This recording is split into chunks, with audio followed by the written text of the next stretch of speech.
नाज़रीन, इन हवाले से अवांखे वधीक ॿुधाईंदा हलूं त नौशर फिरोज़ में जश्न आज़ादी जे दिहाड़े जे हवाले से झंडो फड़काइण वारी तकरीब थी गुज़री। वधीक तफ़सील ज़ाहिद काइम खानी जी इन रिपोर्ट में।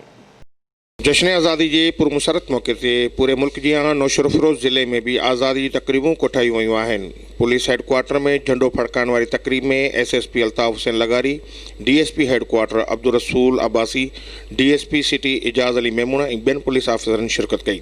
हुन मौके ते पुलिस जे हिकु चाको चौबंद दस्ते गार्ड ऑफ ऑनर पेश कयो, जॾहिं त बहितरीन कारकर्दगी ॾेखारींदड़ आफ़िसरनि तौरु पुलिस जे जवाननि खे ममता अवार्ड ऐं सर्टिफिकेट पिणु ॾिना विया। हुन मौके ते SSP ऐं DSP आवाज़ TV सां ॻाल्हाईंदे चयो, हर साल जहाँ ईअं ई 14 अगस्त ते गॾु थींदा आहियूं ऐं यकजहती जो मुज़ाहिरो कंदा आहियूं ऐं असां इहो ई इज़हार कंदा आहियूं त असां सभु गॾु आहियूं ऐं हीउ असांजो यूनिफॉर्म, हीउ असांजो फोर्स जेको बि आहे उहो असां पंहिंजे मुल्क जी सलामती, मुल्क जी यकजहती, मुल्क जे ताक़त जे लाइ कमु कयूं पिया। अॼु असांजी ईद जो ॾींहुं आहे, जश्न आज़ादी। तव्हां सॼी क़ौम खे मुबारक हुजे मुंहिंजे तरफ़ां, सभिनी दोस्तनि खे मुबारक हुजे। ऐं असांजी जीअं असां ईद मल्हाईंदा आहियूं, असां मुंहिंजे लाइ अॼु इहा ईद जो ॾींहुं आहे ऐं पाकिस्तान जो मतिलबु क्या ला इलाहा इल्लल्लाह मोहम्मद रसूलुल्लाह। जॾहिं त डिस्ट्रिक्ट कॉम्प्लेक्स नौशर फिरोज़ में ADC1 ताशफिन आलम ऐं ॿियनि मुख़्तलिफ़ खाते जे आफ़िसरनि रेवेन्यू मुलाज़िमनि झंडो फड़काइण जी तकरीब में शिरकत कई।